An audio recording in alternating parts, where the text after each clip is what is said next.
जलनिधे कृत सर्वलोक सर्वज्ञ शक्तनतवत्सल सर्वशेषिन् स्वामिन् सुशील सुलभाश्रित पारिजात श्रीवेङ्कटेश चरणौ शरणं प्रपद्ये।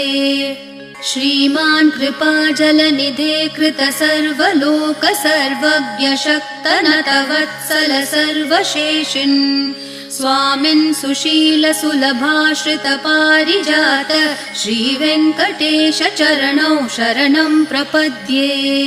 आनूपुरार्पित सुजात सुगन्धि पुष्प सौरभ्य सौरभकरौ समसन्निवेशौ सौम्यौ सदानुभवनेऽपि नवानुभाव्यौ श्रीवेङ्कटेश चरणौ शरणं प्रपद्ये।